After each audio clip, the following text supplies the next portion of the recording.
Salam sejahtera untuk kita semua. Perkenalkan, nama saya Apriana Tingting. Saya perwakilan dari kelompok 8 untuk mempresentasikan hasil kerja kelompok kami, yaitu materi tentang sumber daya alam dan sumber daya manusia untuk pembangunan bangsa.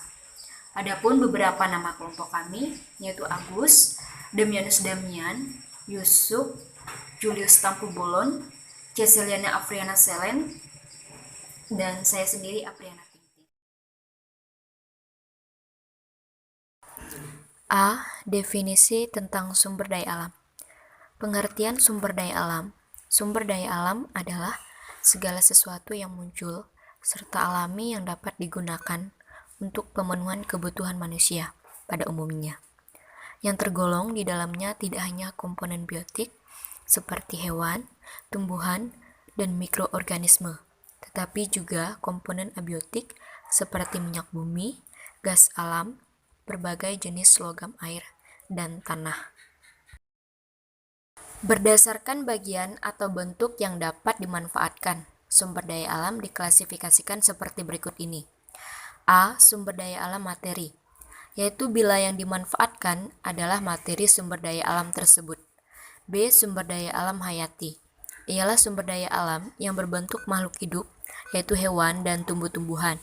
Sumber daya alam tumbuh-tumbuhan disebut sumber daya alam. Sumber daya alam energi, C, yaitu bila barang yang dimanfaatkan manusia adalah energi yang terkandung dalam sumber daya alam tersebut. Yang D. Sumber daya alam ruang, yaitu ruang atau tempat yang diperlukan manusia dalam hidupnya. Yang E. Sumber daya alam waktu. Sulit dibayangkan bahwa waktu merupakan sumber daya alam. Sebagai sumber daya alam, waktu tidak berdiri sendiri, melainkan terikat dengan pemanfaatan sumber daya alam lainnya. Contoh, air sulit didapat pada musim kemarau, akibatnya mengganggu tanaman pertanian. Macam-macam sumber daya alam berdasarkan sifat. Berdasarkan pembentukannya, sumber daya alam dapat diklasifikasikan sebagai berikut. Yang A. Sumber daya alam yang dapat diperbaharui. Disebut sebagai sumber daya alam yang dapat diperbaharui karena alam mampu mengadakan pembentukan baru dalam waktu yang relatif cepat. Dengan demikian, sumber daya alam ini tidak dapat habis, contohnya air, udara, hutan, laut, dan sebagainya. Yang B. Sumber daya alam yang tidak dapat diperbaharui. Sumber daya alam ini terdapat dalam jumlah yang relatif statis karena tidak ada penambahan atau pembentukannya sangat lambat bila dibandingkan dengan umur manusia. Contohnya barang tambang, minyak bumi, dan sebagainya. Berdasarkan potensi, sumber daya alam materi merupakan sumber daya alam yang dimanfaatkan dalam bentuk fisiknya, misalnya batu, besi, emas, kayu, serat kapas, dan sebagainya. Sumber daya alam energi merupakan sumber daya alam yang dimanfaatkan energinya, misalnya batu bara, minyak bumi, gas bumi, air terjun, sinar matahari, energi pasang surut laut, kincir angin, dan lain-lain. Sumber daya alam ruang merupakan sumber daya alam yang berupa ruang atau tempat hidup, misalnya area tanah, daratan, dan angkasa. Berdasarkan jenis, sumber daya alam non-hayati atau abiotik disebut juga sumber daya alam fisik, yaitu sumber daya alam yang berupa benda-benda mati, misalnya bahan tambang, tanah, air, dan kincir angin.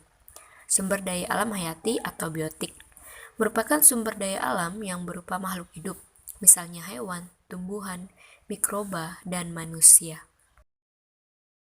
Sumber daya alam yang tidak dapat habis. Sumber daya alam kekal adalah sumber daya alam yang tak akan habis dan selamanya ada di bumi. Contohnya, air, udara, sinar matahari, angin, gelombang, pasang surut, dan panas bumi. Air yang ada di bumi sejak pertama bumi terbentuk jumlah air sama.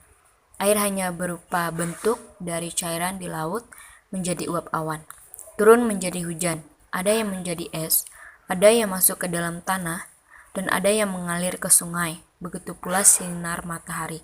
Sinar matahari akan terus ada selama matahari bersinar dan bumi berputar. Tujuan pemanfaatan sumber daya alam bagi manusia. Tujuan pemanfaatan sumber daya alam yaitu memanfaatkan sumber daya alam untuk memenuhi kebutuhan hidup manusia, dan dalam pelaksanaannya itu mementingkan pelestarian alam kembali supaya sumber daya alam yang ada tidak musnah atau hilang. Peran masyarakat dalam pemanfaatan sumber daya alam. Peran masyarakat memanfaatkan sumber daya alam yaitu melakukan eksploitasi sumber daya alam secara tepat dan bijaksana, khususnya terhadap sumber daya alam yang tidak dapat perbaharui, misalnya dalam memanfaatkan minyak bumi, batu bara, dan gas alam secara bijaksana, mulai mencari sumber-sumber daya lain yang bisa menggantikannya, mengadakan penghijauan dan reboisasi untuk menjaga kelestarian aneka jenis flora, serta untuk mencegah terjadinya erosi dan banjir. Melakukan proses daur ulang, serta pengolahan limbah agar pencemaran lingkungan bisa ditekan, tidak melampaui ambang batasnya. Melakukan pertanian secara tumpang sari atau multikultur untuk menjaga kesuburan tanahnya. Memanfaatkan tanah miring sebagai tanah pertanian dengan dibuat sengkedan untuk mencegah derasnya erosi serta hanyutnya lapisan tanah yang mengandung humus. Membuat peraturan organisasi atau undang-undang untuk melindungi lingkungan dan keanekaan jenis makhluk hidup. Manfaat sumber daya alam. 1. Sebagai penghasil energi. Energi yang dimaksud dalam hal ini dapat digunakan sebagai pembangkit listrik, bahan bakar mobil, motor, pesawat, dan kapal, dan lain-lain. Contoh sumber daya alam yang dapat digunakan untuk menghasilkan energi adalah batu bara, minyak bumi, dan gas alam. 2. Sebagai bahan makanan. Manusia hidup bergantung pada sumber daya alam seperti hewan, tumbuhan, dan air yang dapat dikonsumsi oleh manusia. Contohnya ikan, telur, susu, daging sapi, dan lain-lain. Prinsip ekoefisiensi. Mengelola sumber daya alam dengan prinsip ekoefisiensi dapat dilakukan dengan cara A. Mengelola sumber daya air. Cara pemanfaatan air yang baik antara lain mempergunakan air seefisien mungkin dan melindungi perairan agar terjaga kebersihannya. Melindungi perairan dapat dilakukan dengan sanitasi sungai dan air sumur. B. Mengelola sumber daya hutan. Pemanfaatan hutan secara efisien dapat dilakukan dengan cara tebang pilih pohon, reboisasi setelah penebangan, dan konservasi wilayah hutan. C. Mengelola sumber daya perikanan. Mengelola sumber daya perikanan secara efisien bisa dilakukan dengan membatasi jumlah hasil tangkapan, membudidayakan ikan laut, dan melarang penggunaan pukat harimau dan menangkap ikan, sehingga ikan-ikan yang kecil bisa terus tumbuh dan berkembang biak. D. Mengelola sumber daya tambang. Salah satu cara efisien dalam memanfaatkan sumber daya tambang adalah dengan beralih menggunakan bahan pengganti. Contohnya menggunakan listrik, panas matahari, atau gas sebagai sumber energi. B. Yaitu definisi pengertian sumber daya manusia. Sumber daya manusia dapat didefinisikan sebagai semua manusia yang terlibat di dalam suatu organisasi dalam mengupayakan terwujudnya tujuan organisasi tersebut. Pengertian sumber daya manusia dapat dibagi menjadi dua, yaitu pengertian mikro dan pengertian makro. Pengertian sumber daya manusia secara mikro adalah individu yang bekerja dan menjadi anggota suatu perusahaan atau institusi dan biasa disebut sebagai pegawai, buruh, karyawan, pekerja, tenaga kerja, dan lain sebagainya. Sedangkan pengertian sumber daya manusia secara makro adalah penduduk suatu negara yang sudah memasuki usia angkatan kerja, baik yang belum bekerja maupun yang sudah bekerja. Tujuan sumber daya manusia dalam manajemen. A. Untuk mengembangkan efektivitas kerja sumber daya manusia di dalam organisasi.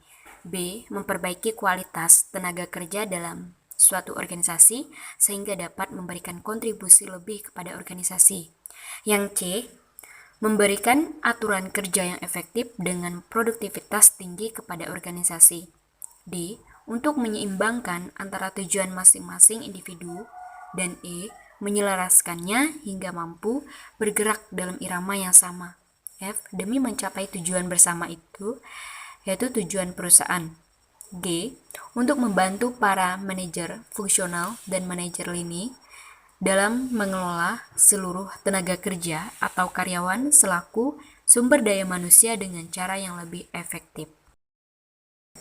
Fungsi sumber daya manusia. Fungsi sumber daya manusia dalam manajemen adalah untuk mengatur keanggotaan, evaluasi performa, kompensasi, dan banyak lainnya. Yang pasti sumber daya manusia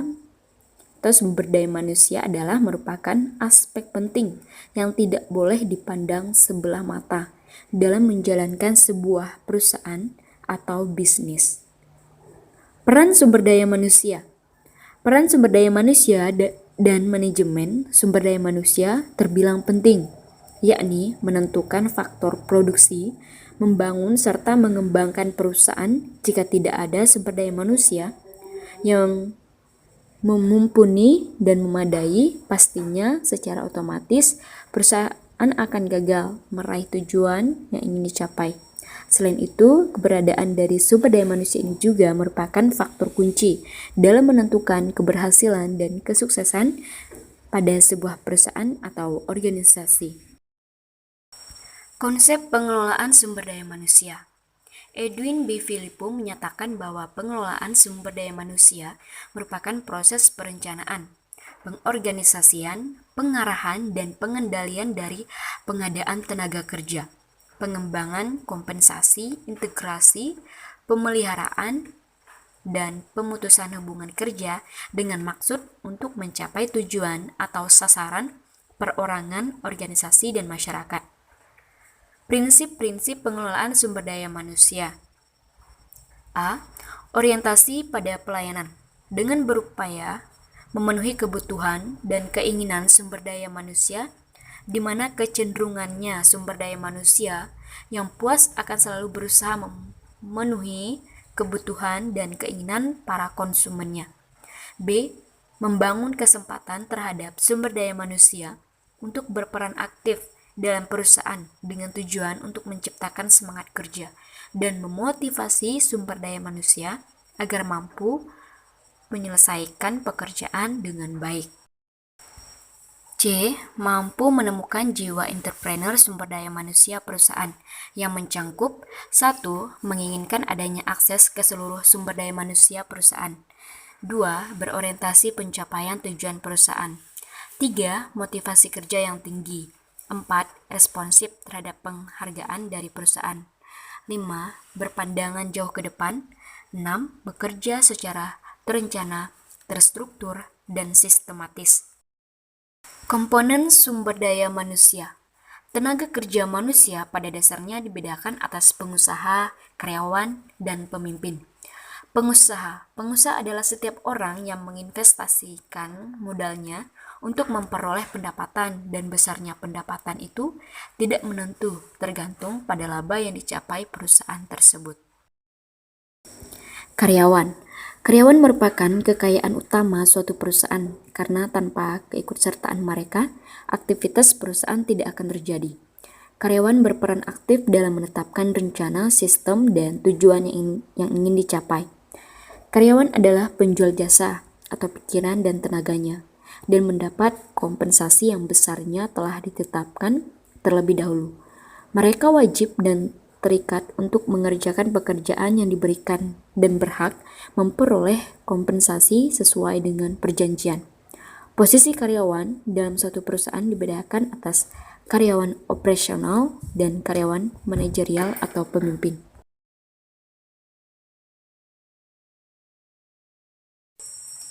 Baiklah, sekian hasil persentase kami dari kelompok 8. Kurang lebihnya kami mohon maaf.